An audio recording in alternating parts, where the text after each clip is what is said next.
오늘 우리가 기념하여 드리는 맥주 감사절은 다른 말로 77절이라고도 하고 또 오순절이라 그렇게 부르기도 해요. 6월절 이후에 7주 만에 그렇게 드리는 절기에 77절이라 하고, 또 무교절 둘째 날부터 시작해서 50일이 되는 날이기 때문에 오순절이라고도 합니다. 이때가 첫 농작물을 즉 보리를 거두는 수확 시기와 비슷했기 때문에 오늘날 우리가 맥주감사절의 기원이 됐던 겁니다. 믿음의 성도들은 교회 시대 지난 전반기 때 하나님께로부터 받은 은혜를 되새겨보면서 감사한 마음으로 받아 누리는 은혜의 기쁨을 또 정성껏 표현하는 절기이기도 합니다. 특별히 우리 임마누엘 교회는 교회 유지 운영과 교회 본질적 사명을 감당하는 일에 필요한 것들 중에 부족한 것들을 채우는 그런 교회 사랑 주일이기도 해요. 우리가 작년에 계획했다가 못한 사업들이 있습니다. 바로 승강기 설치하는 일들, 그 다음에 교회 앞 잔디밭을 1층 로비로 꾸며서 성도들의 교제 터를 좀 넓혀가는 일들, 그리고 2층 그 로비에는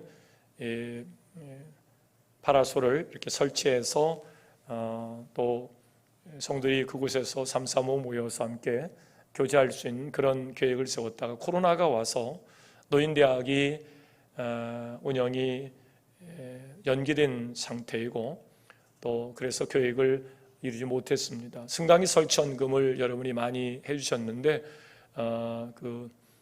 지금 보류 상태에 머물러 있습니다.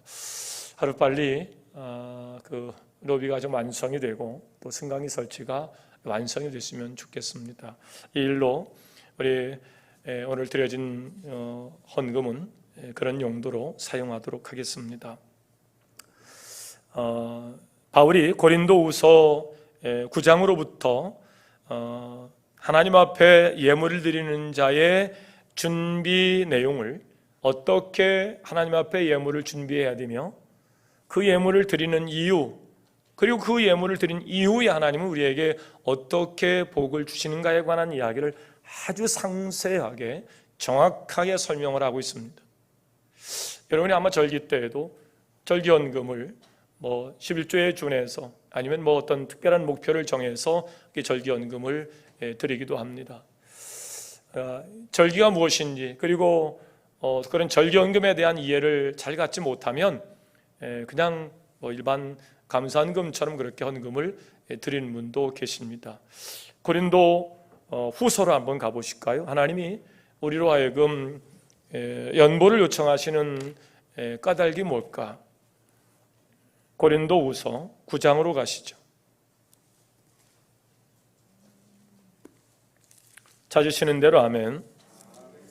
고린도후서 9장입니다. 5절부터 8절 말씀까지 교독하겠습니다. 제가 먼저 합니다. 그러므로 내가 이 형제들로 먼저 너에게 가서 너희가 전에 약속한 연보를 미리 준비하게 하도록 권면하는 것이 필요한 줄 생각하였노니 이렇게 준비하여야 참 연보답고 억지가 아니니라.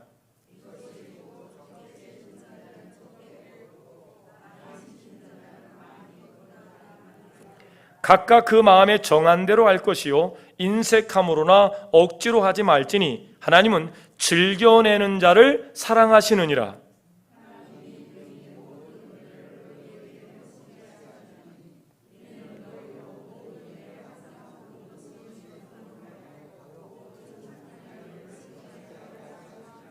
아멘. 성도는 어떤 마음으로 예물을 준비하고 드려야 될까? 또 그 예물을 드린 자에게는 하나님께서 어떤 복을 준비하여 계시고 또 자원하여 예물을 드린 자에게 그 복을 내리실까? 첫째, 준비하는 마음은 준비된 마음으로 드려야 될 줄로 믿습니다. 준비 없이 예물은 의미가 없어요. 왜? 내 마음을 드리는데 내 마음이 하나님 앞에 준비되어지지 않고 헌금 시간 이내 급하게 의미가 없어요. 여러분, 돈만 아깝고 오히려 그렇게 드려진 예물은 교회에 사고를 일으킬 가능성이 커요. 정말 마음을 들여서 드려진 예물을 여러분에게도 큰 복이 되고 하나님 앞에 영광이 되고, 그렇게 드려진 예물은요, 교회에서 한 푼 한 푼이 소중하게 사용될 줄로 믿습니다. 준비하지 않고 드려지면 안 됩니다. 준비하셔야 됩니다. 둘째, 결실을 목표로 많이 심는 자가 많이 복을 받는 줄로 믿습니다. 분명히 말씀하고 있어요. 심는 자는, 적게 심는 자는 적게 거두고 많이 심는 자는 많이 거둔다는 말이 이치로다. 이 말에 따라 헌금을 하는 거예요. 헌금은 심는 것이다. 시작. 심는 것이에요. 농사를 들여봤죠. 아유, 요번에는 한 100평만 심지. 1000평 심는 자와 100평 심는 자가 같이 결실을 거두지 않습니다. 적게 심은 자는 적게 거둬요. 많이 심은 자는 많이 거둡니다. 오늘 말씀에 이것이 곧 적게 심는 자는 적게 거두고 많이 심는 자는 많이 거둔다는 말이도다. 세 번째, 기쁜 마음으로, 감사한 마음으로 드리시기를 바랍니다. 하나님 우리의 마음을 받기를 원하시지 하나님이 돈 갖다 어디다 쓰겠어요?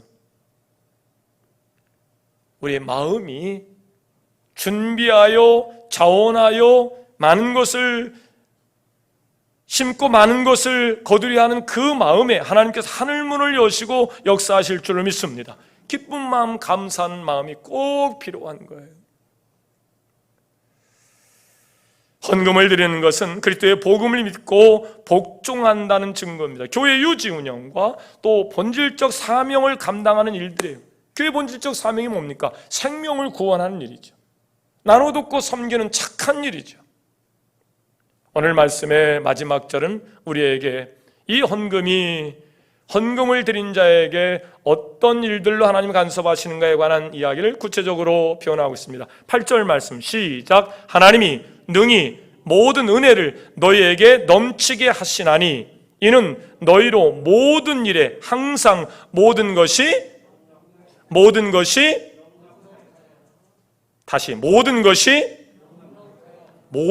넉넉하여 모든 착한 일을 넘치게 하게 하려 하심이라.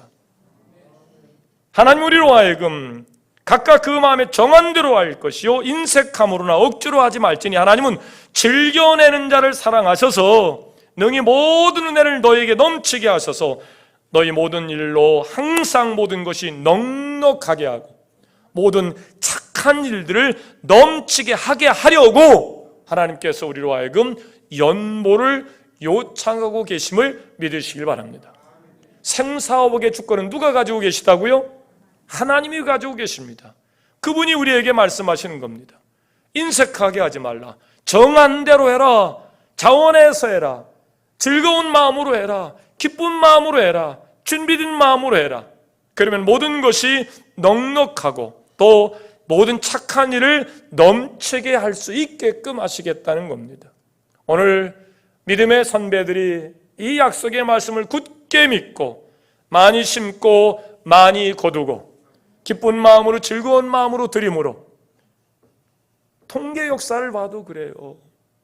믿음의 사람들이 믿음으로 하나님 요청하신 그대로 모든 것이 하나님께로부터 왔음을 고백하며 드려지는 11조 예물과 또 그렇게 믿음으로 착한 일을 넉넉하게 할 수 있도록 하게 하시는 이의 뜻을 따라 드려진 결과 복음이 들어간 나라치고 못 사는 나라가 없고 복음이 들어간 가정과 가문치고 하나님께서 복을 주시지 않은 가정이 없는 것을 믿으시길 바랍니다.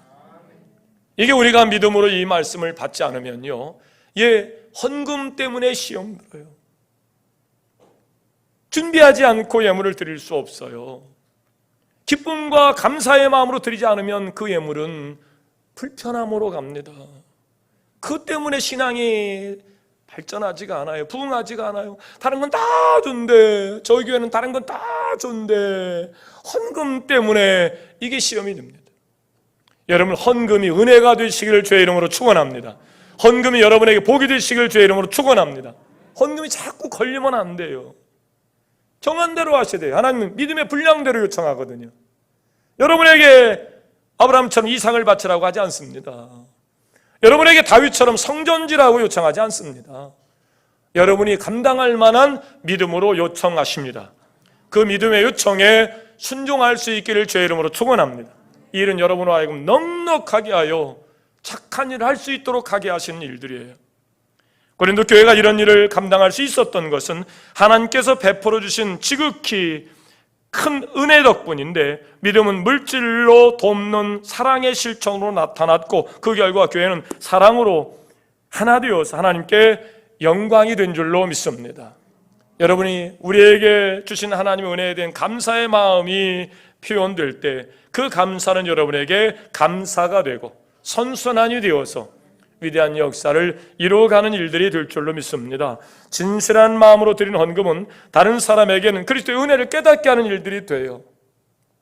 그래서 교회가 유지 운영되어지고, 그래서 교회가 하나님의 영광을 나타내는 일들로 본질적 사명을 감당하게 되면, 여러분이 드려진 헌금으로 생명이 구원되고, 여러분이 드려진 헌금으로 이웃이 구제되어지고, 여러분이 드려진 헌금으로 교회가 선한 영향력을 끼치게 되는 줄로 믿습니다.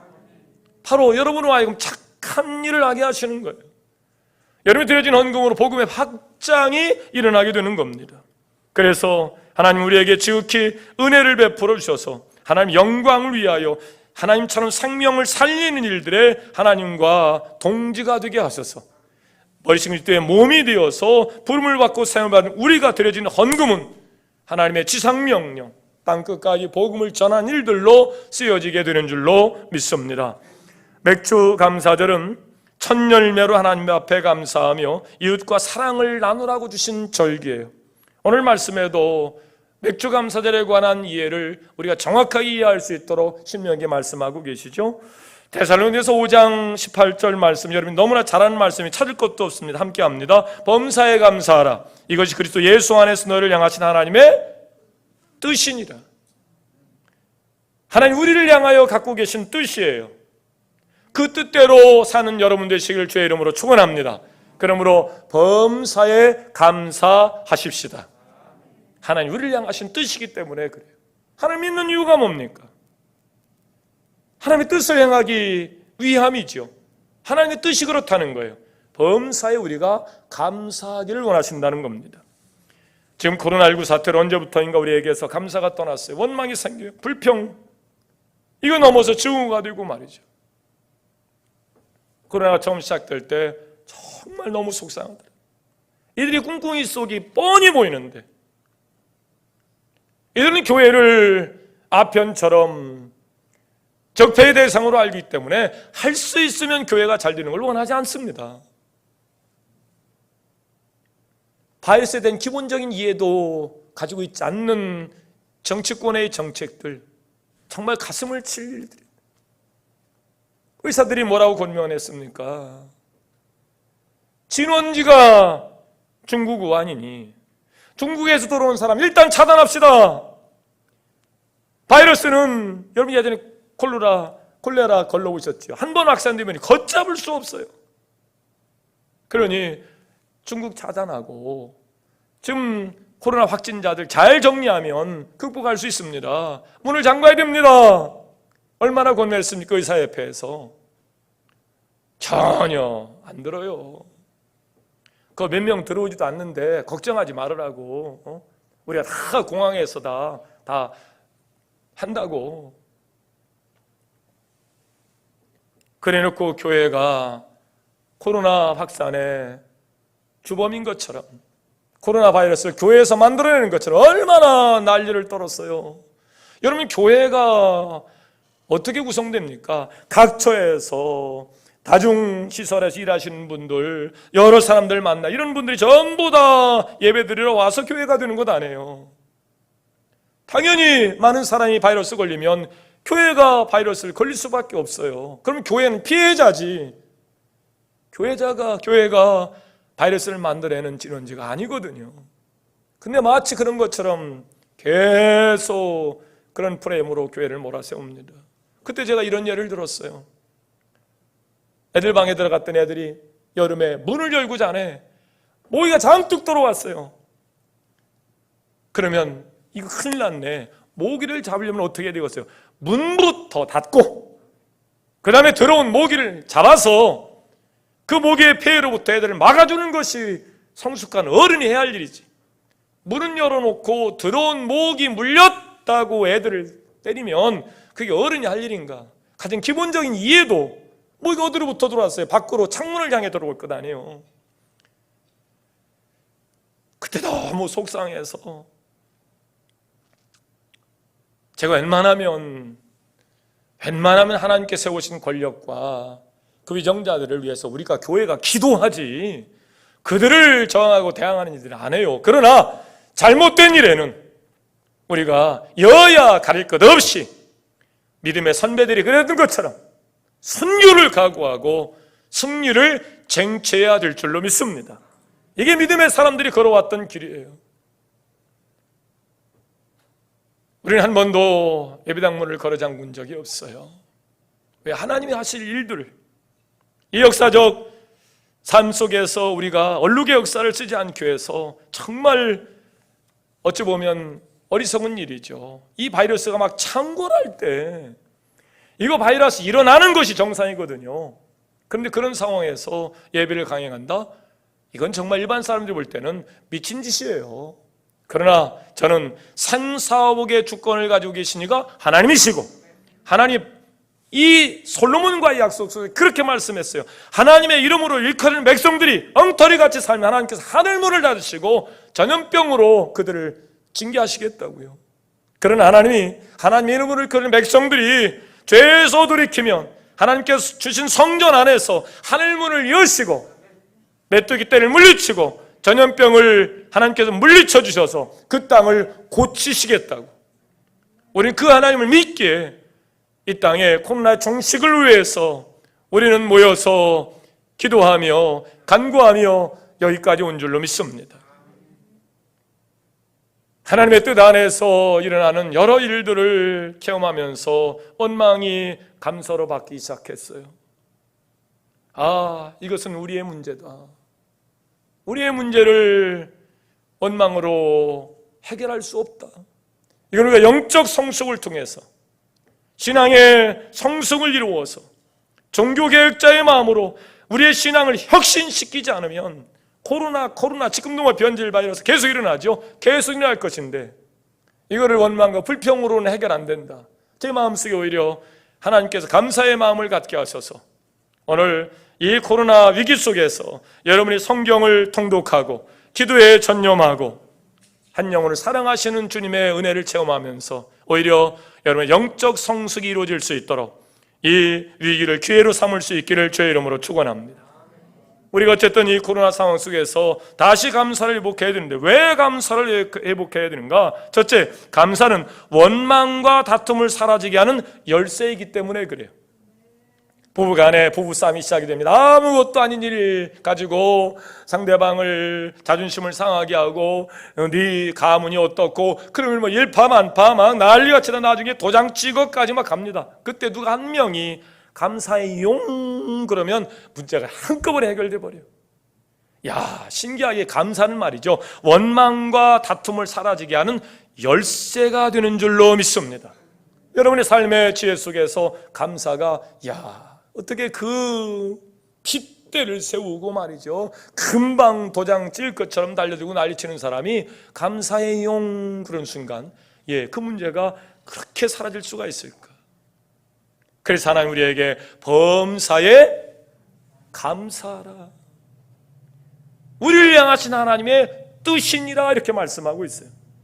욥기에 보면 욥은 우스 땅에 욥이라 불리는 사람이 있었는데 그 사람은 온전하고 정직하여 하나님을 경외하며 악에서 떠난 자라 말씀하고 있어요.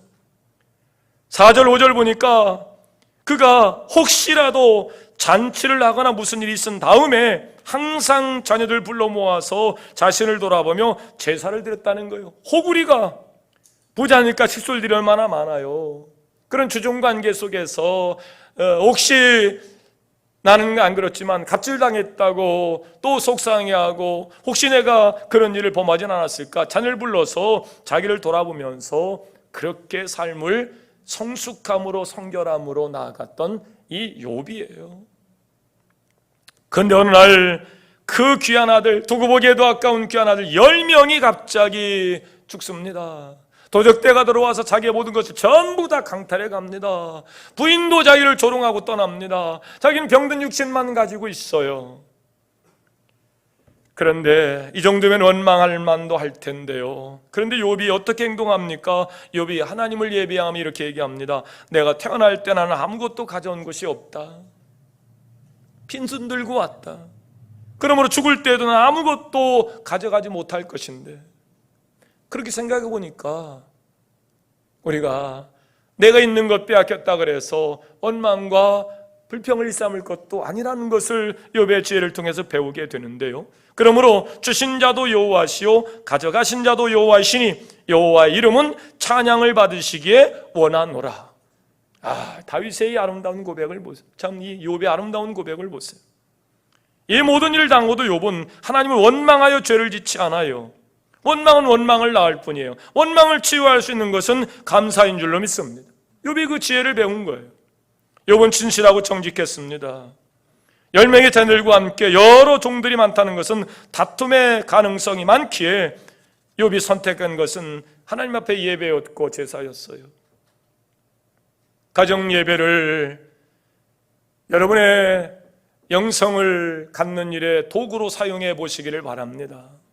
부부간의 가정 예배가 드려지면 가정의 여러 우환질구가 당연히 사라지죠. 자녀과의 소통이 문제가 생기면 가정 예배를 드려보십시오. 욥이 바로 가정 예배를 통해서 승리한 거예요. 혹시 내가 모르는 일들이, 어둠의 영이, 악한 문화가, 그런 가치가 우리 가정 안에 들어올까 봐 하나님 앞에 예배하고 번제로 제사를 드리는 거예요.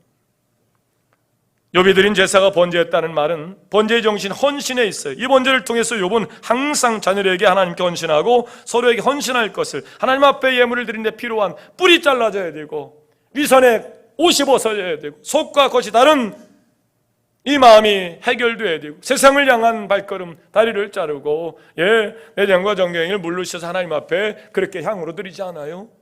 우리 하나님 앞에 드리기에 적당한 삶을 살아야 되는데 혹 우리의 잘못된 가치가, 잘못된 문화가, 잘못된 욕심이 하나님의 범죄할까 봐 그런 예배와 제사로 가족을 다스렸다는 거예요.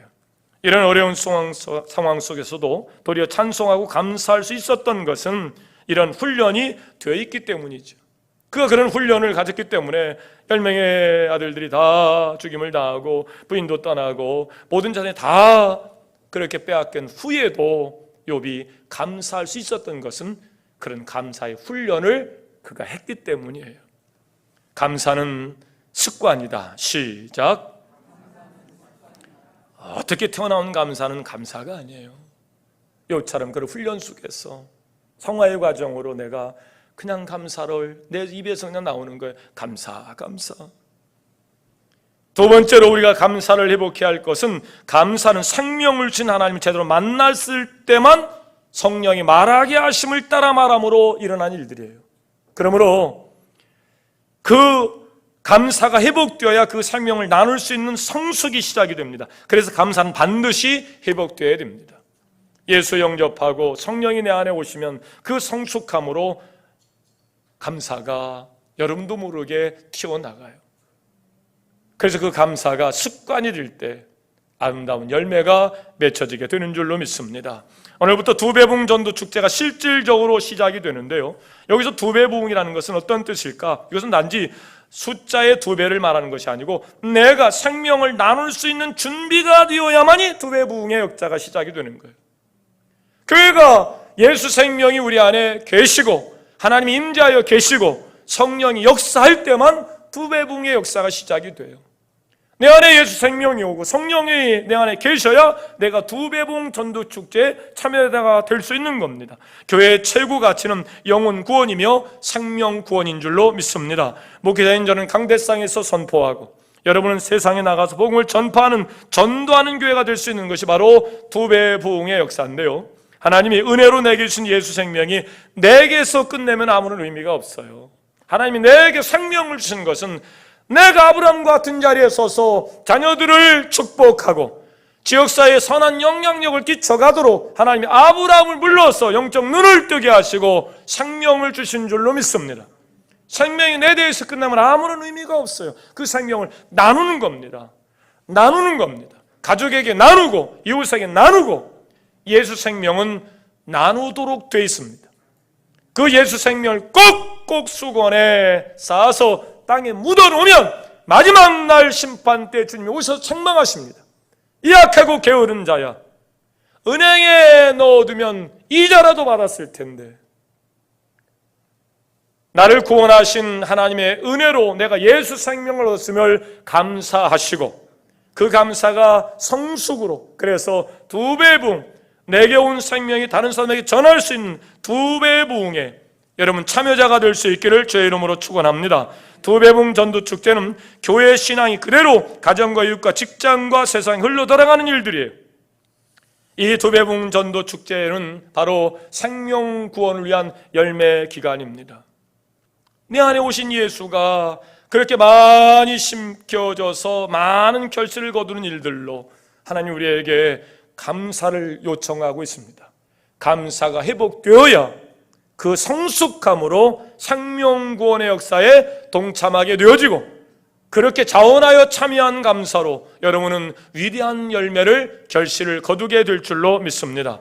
세 번째로 감사는 모든 일을 형통하게 하는 열쇠라 말씀드렸죠. 욥기서를 보면 욥기서에 행복한 가정의 불행이 찾아왔어요. 그 불행이 원인이 뭐냐, 친구들도 이야기하고 부인도 이야기하고 뭐 이렇게 변론하다가 마지막에 하나님의 책망과 회복에 대한 말씀이 42장에 나오는데 42장 10절에 이렇게 결론을 맺습니다. 욥이 그의 친구들을 위하여 기도할 때 여호와께서 욥의 곤경을 돌이키시고 여호와께서 욥에게 이전 모든 소유보다 갑절이나 주신지라. 감사는 선순환의 시작이에요. 뭐가 어떻고 막 따지는데, 욥의 감사는 그 친구들의 이야기가 무색하게 욥은 갑절의 복을 받게 된 줄로 믿습니다. 모든 문제 해결은 감사로 해결되는 거예요. 모든 원망의 문제는 감사로 해결하는 겁니다. 그렇습니다. 감사는 모든 일을 형통하게 하는 열쇠가 되는 줄로 믿습니다. 양, 낙타, 소기, 암나기, 가축, 그것만 두 배가 받은 것이 아니고 하나님께서 떠난 자녀까지 다 선물로 주셨습니다. 욥이 140년을 더 살아요. 그리고 그 아들과 손자 4대를 보았고 늙어 나이가 차서 죽었는데요, 장수의 복도 함께 누리게 됩니다. 그런데 만약 욥이 그 고난 앞에서 감사로 승화시키지 못했다고 원망하고 불평만 했다면 이런 일이 날 수 있을까요? 불가능한 일입니다. 따라해 보시죠. 감사는 형통의 열쇠이다. 감사는 형통의 열쇠입니다. 어떻게 형통할까? 감사의 열쇠를 찾으셔서 감사의 열쇠로 여러분의 문제를 열어보십시오. 감사로 여는 순간 형통하게 될 줄로 믿습니다. 이제 마지막 손양원 목사님의 감사의 고백으로 오늘 맥주감사절 여러분에게 말씀을 정리하려 합니다. 손양원 목사님은 늘 살아생전에 이렇게 얘기했어요. 기독교의 신앙은 고난을 통해서 더 돈독해지고 단련된다. 목사님이 나라와 민족을 위해서 그렇게 하나의 미랄로 결심을 하고 한센병 환자들에게 사랑으로 다가갑니다. 문둥병에는 사람의 침이 좋대요. 그들이 거절하니까요. 그래서 그 환부의 고름을 빠내가면서 예수님의 사랑을, 몸소 감사를 사랑의 실천으로 그렇게 살아갑니다. 그러다가 1948년에 여순 사건 때 24살 동인이 19살 동신이가 두 아들이 빨갱이 앞제비에게 죽습니다. 저는 참 고통스러워요. 이런 역사에 우리가 어리석은 자가 아닌데 여수순천 반란 사건을 그렇게 싹 뒤집어 놓고, 제가 제주도에 다녀왔거든요. 목사님이 신방 갔다 오다가 산채로 살아있는데 호흡이 있는 상태로 그냥 땅에다 묻어버려. 죽여버렸어요, 빨갱이들이. 그게 제주 4.3 사건이에요, 여러분. 이걸 어떻게 이렇게 뒤집어 놓습니까? 손흥환 목사님 두 아들이 죽었어요. 선 목사님도 순교해서 죽지 않습니까? 빨갱이들에 의해서. 그런 역사가 시퍼렇게 살아있는데 어떻게 이렇게 역사를 이렇게 바꿔놔요? 6.25 전쟁 중에도 이 손 목사님은 하루에 3번씩 종을 치면서 예배를 드렸다 그래요. 생명의 가치가, 여러분, 누구나 다 최고의 가치가 생명이죠. 근데 예수 생명은 영생에 이르게 되기 때문에 그 얻은 예수 생명의 가치를 자기 생명보다 더 귀하게 여겨서 전쟁 중에도, 죽을 수도 있는 상황 속에서도 하루에 3번씩 종을 치면서 예배 드리는 일을 게을리지 않으신 분이에요. 그렇게 예수를 사랑하고 교회를 사랑하고 한센병 환자들을 사랑하시다가 1950년 9월 28일 순천 미평 과수원에서 공산당에게 총살을 당하심으로 순교하신 분 아닙니까? 목사님은 두 아들 장례 때 이런 감사를 고백하면서 그 수많은 슬픔에 눈물을 흘린 사람들이 말이죠, 이 예수님의 복음과 같은 이 손 목사님의 감사의 고백에 그들이 어마어마한 이 믿음을 갖게 돼요. 그때 고백했던 감사를 여러분에게 소개하려고 합니다. 첫째, 나 같은 죄인의 혈통에서 순교의 자식들이 나오다니 하나님께 감사합니다. 여러분, 이게 감사할 내용이에요. 눈이 불이 날 일이죠. 발갱이들한테 내 자식을 빼앗겼어요. 두 아들이나. 그러면 이를 오도오도 갈아가면서 이 원수를 갚을 생각을 해야 되는데 사람들 모아놓고 감사하는 겁니다. 나 같은 사람에게서 어떻게 이렇게 자랑스러운 순교의 아들이 2명이나 나올 수 있는가? 두 번째, 허다한 많은 성도들 중에 어찌 이런 보배 같은 사람들을 내게 주셨는지. 세 번째, 삼남 삼녀 중에서 가장 아름다운 두 아들 장자와 차자를 바치게 된 나의 축복을 하나님께 감사했어요. 네 번째, 하나들의 순교도 귀하다거늘 어떻게 두 아들의 순교리요 내가 어찌 하나님 앞에 감사하지 않으리요. 다섯 번째, 예수 믿다가 누워 죽는 것도 큰 복인데 하물며 전도하다가 총살 순교당한 이 감사를 어찌 말하리요. 여섯 번째, 미국 유학 가려고 준비한 내 아들 미국보다 더 좋은 천국 갔으니 내 마음이 안심되어서 감사. 일곱째, 나의 사랑하는 두 아들 총살한 원수를 회개시켜서 아들 삼고자 한 사랑의 마음을 내게 주신 하나님께 감사.